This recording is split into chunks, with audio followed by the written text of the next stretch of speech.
ही नहीं। ओ दिल है कि मानता नहीं।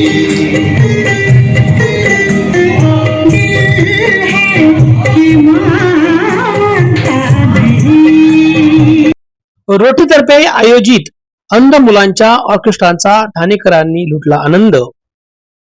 समाज कार्यामध्ये रोटरी क्लबचे योगदान नेहमीच महत्वपूर्ण राहिले असून विविध समाजोपयोगी उपक्रमामध्ये त्यांचा सक्रिय सहभाग असतो। रोटरी क्लब ऑफ ठाणे लेक सिटीने अंध मुलांसाठी सुरू केलेल्या कौशल्य विकास उपक्रम खरोखरच कौतुकास्पद आहे, असे गौरवोद्गार ठाण्याच्या महापौर शर्मिला पिंपळकर यांनी काढले आहे। पालिका शाळा क्रमांक 19 येथील रोटरी भवनामध्ये अंध विद्यार्थ्यांतर्फे आयोजित ऑर्केस्ट्रा कार्यक्रम सादर करण्यात आला।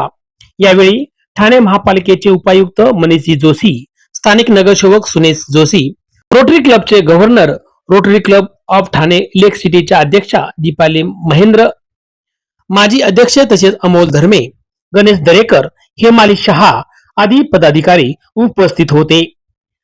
ठाणे पूर्व येथील शाळा क्रमांक 9 मध्ये rotary club of Thane lake city तर्फे अंध मुलांना सारथी या नावाने कौशल्य विकासाचे प्रशिक्षण दिले जाते।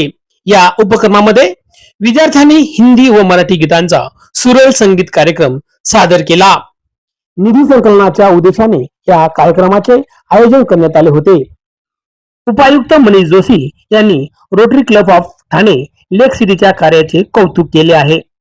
महापौर शर्मिला पिंपळकर यांनी अंध विद्यार्थ्यांच्या ऑर्केस्ट्रा कार्यक्रमाचे विशेष अभिनंदन करत भविष्यात महापालिकेच्या विविध कार्यक्रमामध्ये या विद्यार्थ्यांच्या ऑर्केस्ट्राचा समावेश करण्यात येईल, तसेच पालिकेच्या कार्यक्रमामध्ये सूत्रसंचालन करण्याची संधीही त्यांना देण्यात येईल असे सांगितले।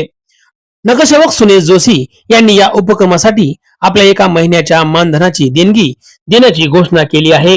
या कार्यक्रमाला रोटरी क्लबचे विविध पदाधिकारी व मान्यवर मोठ्या संख्येने उपस्थित होते। दर्शक बांधवांनो, या बातमीचा वार्तांकन आवडल्यास आपल्या चॅनलला लाईक, शेअर, सबस्क्राईब आणि कमेंट करायला विसरू नका। पाहत राहा फक्त श्रीवार्ता न्यूज आपल्या YouTube चॅनलवर।